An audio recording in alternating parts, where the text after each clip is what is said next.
আপনারা কি পেলেন ওখানে? আমি এসে দেখছি অফিস একেবারে তছনছ করা। প্রথমে আছে 83 লোককে দেখলাম, তার হাতে ডকুমেন্ট, বিদ্যুৎ বিল আর পেপারস। আমি বলি এগুলো কোথায় পেলেন? কয় আমি অফিসিতে নিছি। অফিসে আপনি লোক ছিল? কয় ওদের লোক তো মানে অস্পষ্ট বক্তব্য। তা বললাম এগুলো তো আপনি একটা অফিসিতে পেপারস নেবেন, প্রতিনিধি ছাড়া আপনি নিতে পারেন? নিতে পারবেন। হ্যাঁ, তাও বক্তব্য সেটা আমার ক্লিয়ার না আর কি, অস্পষ্ট ধরনের। পরে আমার ওই ফ্যাক্টরির মালিক ভাই বলে আসেন একটু দেখে যান। আমি আসছি এভাবে দেখতে, আসি দেখলাম অফিসে একেবারে তছনছ করা, ওই জায়গায় যে কারেন্টের ইটি ওগুলো সব বিচ্ছিন্ন করা। এই ফাঁকে আমি এটি দেখার পর ওখানে গেছি, যেতে করে চলে গেছি। ঠিক আছে। আচ্ছা, তো এখন ভাই কথা হলো যে তারা একটা ফ্যাক্টরিতে ভেঙে প্রবেশ করতে পারে কিনা, বা এটা কতটুকু বৈধতা আছে? হ্যাঁ, অবশ্যই তাদের প্রতিনিধি রাখা উচিত। যে আমি একটা মনে করেন যে ম্যাজিস্ট্রেট প্রশাসন থাকবে, সাংবাদিকরা থাকবে, একটা অভিযান থাকবে তো। চলবে।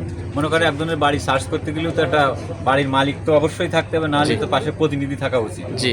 এরা কোন এনে কিভাবে যাচ্ছে এটা আমার বোধগম্য নয়। না, সেটা আসলে বেআইনি কিনা, আসলে আপনাদের সেটা আইনের মধ্যে পড়ে কিনা, সেটা তারা যে কাজটা করেছে? আইনের তো অবশ্যই মালিককে নিয়ে উঠতে হবে, না হলে তার প্রতিনিধি যে কোনো নিয়ে ওঠা উচিত এটা। জি। এদের টাকাও মালিকের নাকি 4.5 লক্ষ টাকা দিয়েছে, এটা হ্যাঁ, বলছে ভাই বলছে যে আমার ক্যাশে টাকা ছিল, শ্রমিকদের বিল দেবো, এই টাকা ক্যাশটা দেখলাম তো ক্যাশটা সব মানে ভাঙা। এলোমেলো, সব ভাঙা চোরা এলোমেলো অবস্থায় আর কি পেয়েছেন। পেয়েছি সঠিক।